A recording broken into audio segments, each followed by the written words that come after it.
नमस्कार दोस्तों, स्वागत करते हैं आप सभी लोगों का एक बार फिर से एक नई वीडियो में। और आज की इस वीडियो में हम लोग क्लास 10th के लिए विज्ञान का कुछ महत्वपूर्ण क्वेश्चंस लेकर आए हुए हैं, जो कि आप लोगों का ये हाफ ईयरली एग्जामिनेशन और बोर्ड परीक्षा 2025 के लिए काफ़ी ज़्यादा इंपॉर्टेंट है। तो वीडियो को शुरू से लेकर अंत तक देखना और अपने दोस्तों को भी ज़रूर से ज़रूर शेयर कर देना है, क्योंकि इस वीडियो में जो क्वेश्चन शेयर किए जा रहे हैं वो बहुत ज़्यादा इंपॉर्टेंट है। ठीक है, चलिए वीडियो को फटाफट से शुरू कर लेते हैं।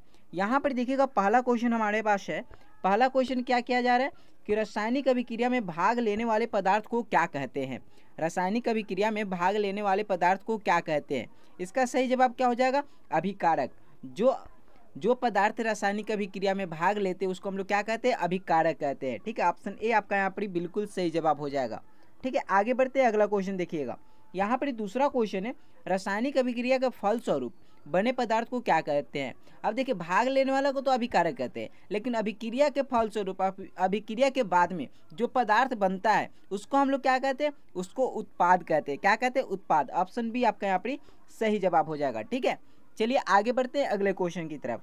यहाँ देखिएगा, यहाँ पर आप लोग का 3 नंबर क्वेश्चन है, Fe2O3 + 2Al और ये क्या बन रहा है? Al2O3 + 2Fe।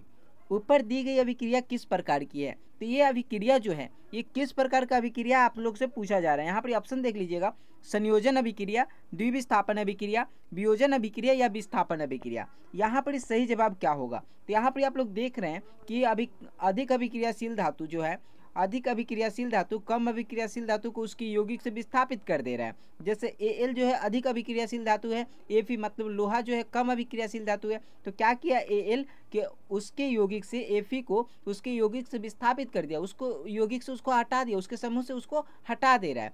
ठीक है, तो ये अभिक्रिया कौन सा हो जाएगा? ये आपका विस्थापन अभिक्रिया हो जाएगा। कौन सा अभिक्रिया? विस्थापन अभिक्रिया। ऑप्शन डी आपका यहाँ पर सही जवाब हो जाएगा। ठीक है, चलिए आगे बढ़ते हैं अगले क्वेश्चन की तरफ। यहाँ पर देखिएगा 4 नंबर क्वेश्चन है, CH2 + 2O2 और ये क्या बन रहा है? CO2 + H3O।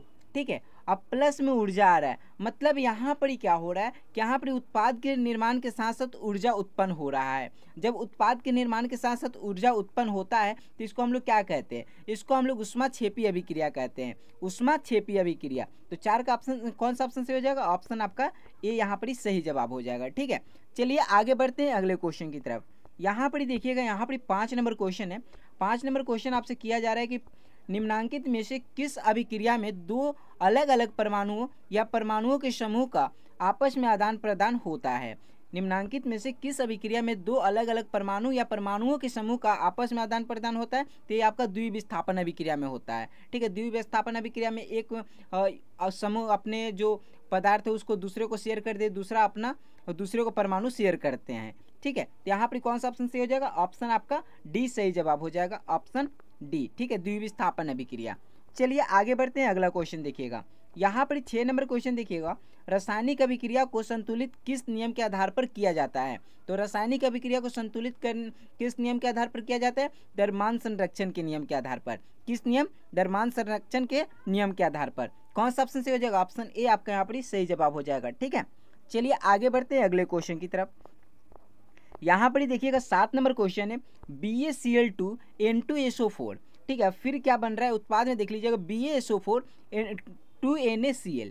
अब यहाँ पर किस प्रकार की अभिक्रिया पूछा जा रहा है? तो यहाँ पर आप लोग देखेंगे तो Ba पहले Cl के साथ था, उसके बाद किसके साथ हो गया? SO के साथ हो रहा है। मतलब यहाँ पर द्विविस्थापन अभिक्रिया हुआ है। एक जो यौगिक है, अब यौगिक जो है उसमें परमाणु अपने परमाणु को आदान प्रदान कर रहे हैं। ठीक है, अपने पदार्थ को आदान प्रदान कर रहे हैं। यहाँ से BaSO4 के साथ चला गया और Cl किसके साथ चला गया? Na के साथ चला गया। ठीक है, तो यहाँ पर कौन सा ऑप्शन सही हो जाएगा आपका? ऑप्शन यहाँ पर ऑप्शन डी आपका सही जवाब हो जाएगा, द्विविस्थापन अभिक्रिया। जहाँ पर जहाँ पर यौगिक के बीच आयनों का आदान प्रदान होता है। ठीक है, आयनों का आदान प्रदान होता है उसको हम लोग द्विविस्थापन अभिक्रिया कहते हैं। ठीक है, और याद रखिए, जो अधिक अभिक्रियाशील धातु कम अभिक्रियाशील धातु को उसकी यौगिक से विस्थापित कर देते हैं उसको हम लोग विस्थापन अभिक्रिया कहते हैं, और जिस अभिक्रिया में आयनों का आदान प्रदान होता है उसको हम लोग द्विविस्थापन अभिक्रिया कहते हैं। ठीक है, आगे बढ़ते हैं। यहाँ पर 8 नंबर क्वेश्चन है, CaO + H2O और उत्पाद में क्या बन रहा है? CaOH2। किस प्रकार की अभिक्रिया है? ठीक है, CaOH2। अब पूछा जा रहा है कि किस प्रकार की अभिक्रिया है। तो यहाँ पर आप लोग देख पा रहे हैं कि छोटे छोटे अभिकारक मिलकर एकल उत्पाद का निर्माण कर रहे हैं। मतलब बहुत सारे एक या दो मतलब छोटे छोटे अभिकारक मिलकर एकल उत्पाद मतलब एक उत्पाद का निर्माण करते हैं। तो उसको हम लोग क्या कहते हैं? उसको हम लोग क्या कहते हैं? संयोजन अभिक्रिया कहते हैं। ठीक है, संयोजन अभिक्रिया। ऑप्शन ए आपका यहाँ पर सही जवाब होगा। जहाँ पर छोटे छोटे अभिकारक मिलकर एकल उत्पाद का निर्माण करें, एक उत्पाद का निर्माण करें, उसको हम लोग क्या कहेंगे? संयोजन अभिक्रिया कहेंगे। ठीक है, चलिए आगे बढ़ते हैं। अगला क्वेश्चन देखिएगा। यहाँ पर 9 नंबर क्वेश्चन के आंसर आप लोग फटाफट से कमेंट बॉक्स में बताइए। Fe है प्लस CuSO4 और यहाँ पर क्या हो? FeSO4 बन जा रहा है, Cu को अलग कर दिया जा रहा है। किस प्रकार की अभिक्रिया है? यह किस प्रकार की अभिक्रिया आप लोगों को कमेंट बॉक्स में बताना है। 9 नंबर का आंसर फटाफट से कमेंट बॉक्स में बताइए। ठीक है, जो लोग पहले आंसर करेंगे, सही से आंसर करना, उनका आंसर को पिन आउट किया जाएगा। ठीक है, सभी लोगों को दिखेगा उनका आंसर सबसे पहले ऊपर में रहेगा। ठीक है, और जिन लोगों को नहीं पता आप लोग जाकर कमेंट बॉक्स चेक कर लीजिए। ठीक है, यहाँ पर देखिए 10 नंबर क्वेश्चन क्या किया जा रहा है। शरीर में भोजन का पचना किस प्रकार की अभिक्रिया है? शरीर में भोजन का पचना किस प्रकार की अभिक्रिया आप लोग से पूछा जा रहा है। तो ये जो है शरीर में भोजन का पचना वियोजन अभिक्रिया है, जहाँ पर क्या होता है? ग्लूकोज ऊर्जा के रूप में टूट टूट कर बिखर जाता है। ठीक है, तो यहाँ पर आपका क्या हो जाएगा? 10 नंबर का ऑप्शन डी वियोजन अभिक्रिया। ठीक है, ऑप्शन डी आपका यहाँ पर सही जवाब हो जाएगा। आगे बढ़ते हैं, अगला क्वेश्चन देखिएगा। यहाँ पर 11 नंबर क्वेश्चन है, कौन सा पदार्थ लाल लिटमस पत्र को नीला कर देता है? कौन सा पदार्थ लाल लिटमस पत्र को नीला कर देता है? तो यहाँ पर आपका सही जवाब क्या हो जाएगा? यहाँ पर आपका सही जवाब हो जाएगा क्षार। क्षार क्या करता है? लाल लिटमस पत्र को नीला कर देता है। ठीक है, आगे बढ़ते हैं, अगला क्वेश्चन देखिएगा। और यहाँ पर आपका 12 नंबर क्वेश्चन है, लिटमस विलयन बैगनी रंग का रंजक होता है जो निम्न में से किससे प्राप्त किया जाता है? तो ये लीचेन के पौधों से प्राप्त किया जाता है। किससे? लीचेन का। ऑप्शन ए आपका यहाँ पर सही जवाब हो जाएगा। ठीक है, आगे बढ़ते हैं। यहाँ पर देखिएगा 13 नंबर क्वेश्चन है, अम्ल एवं क्षारक के बीच की अभिक्रिया को क्या कहते हैं? अम्ल एवं क्षारक का जो बीच का अभिक्रिया होता है उसको हम लोग क्या कहते हैं? उसको उदासीनीकरण अभिक्रिया कहते हैं। जो उसको क्या कहते हैं? उदासीनीकरण अभिक्रिया कहते हैं। चलिए अब हमको आप एक बात बता दीजिए कि उदासीनीकरण अभिक्रिया का जो pH मान होता है वो कितना होता है? तो ये आपका pH मान कितना होता है? pH मान उदासीनीकरण अभिक्रिया का कितना होता है? 7 होता है। ठीक है, याद रखिएगा। ठीक है, और 7 से जब कम होगा तो उसको हम लोग क्या कहेंगे? उसको हम लोग अम्ल कहेंगे। 7 से अधिक होगा उसको हम लोग क्षार कहेंगे। 7 से अधिक कहाँ तक? 14 तक। ठीक है, चलिए आगे बढ़ते हैं अगले क्वेश्चन की तरफ। यहाँ देखिएगा 14 नंबर क्वेश्चन है, अम्ल धातु के साथ अभिक्रिया करके कौन सा गैस उत्पन्न करती है? अम्ल जो धातु के साथ अभिक्रिया करती है तो कौन सा गैस उत्पन्न करती है? हाइड्रोजन गैस उत्पन्न करती है। कौन सा ऑप्शन से हो जाएगा? ऑप्शन ए आपका यहाँ पर बिल्कुल सही जवाब हो जाएगा। ठीक है, चलिए आगे बढ़ते हैं अगले क्वेश्चन की तरफ। यहाँ पर देखिएगा 15 नंबर क्वेश्चन है कि अम्लीय वर्षा तब होती है जब वर्षा जल का pH मान हो जाता है। जब वर्षा जल का pH मान जो होता है, वर्षा जल का pH मान 5.6 से कम हो जाता है, उसको हम लोग क्या कहते हैं? अम्लीय वर्षा कहते हैं। ठीक है, ऑप्शन ए आपका यहाँ पर सही जवाब हो जाएगा। ठीक है, आगे बढ़ते हैं अगले क्वेश्चन की तरफ। यहाँ पर देखिएगा, यहाँ पर आपका 16 नंबर क्वेश्चन है, कोई विलयन लाल लिटमस को नीला कर देता है, इसका pH संभवतः क्या होगा? लाल लिटमस को अगर नीला कर रहा है, लाल लिटमस को अगर वो विलयन जो है नीला कर रहा है मतलब वो क्षार है। ठीक है, और क्षार का pH मान क्या होता है? 7 से लेकर मतलब 8 से स्टार्ट होता है और 14 तक जाता है। तो 8 से स्टार्ट होकर 14 तक जाने वाला में सिंपल एक ही आपको ऑप्शन दिख रहा है 10। ठीक है, 10 जो pH मान है वही, नहीं तो बाकी सब जो है 7 से कम है, मतलब ये सब के सब क्या है? अम्ल है। यही एक है जो कि क्षार है, और यही क्या करता है? लाल लिटमस को नीला कर देता है। ठीक है, ऑप्शन डी आपका यहाँ पर सही जवाब हो जाएगा। आगे बढ़ते हैं अगले क्वेश्चन की तरफ। यहाँ पर देखिएगा 14 नंबर क्वेश्चन है, कोई विलयन नीले लिटमस को लाल कर देता है। अब यहाँ पर देखिए, यहाँ पर उल्टा है। यहाँ पर क्या हो रहा है कि नीले को लाल कर दिया जा रहा है। तो नीले को लाल कौन करता है? अम्ल करता है। और अम्ल का pH मान आपको याद होगा कि अम्ल का pH मान क्या रहता है?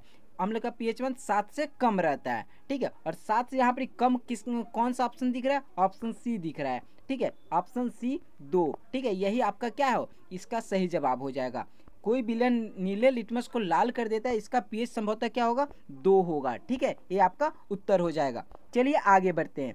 यहाँ देखिएगा 18 नंबर क्वेश्चन है, साधारण नमक का रासायनिक सूत्र है। साधारण नमक का रासायनिक सूत्र क्या होता है? ये सभी लोगों को पता है। साधारण नमक का रासायनिक सूत्र क्या होता है सभी लोगों को पता है। इसका आंसर आप लोग कमेंट बॉक्स में बताइएगा। इसका आंसर आप लोग कमेंट बॉक्स में बताइए 18 नंबर का। ठीक है, चलिए फटाफट से कीजिएगा आप लोग। चलिए आगे बढ़ते हैं।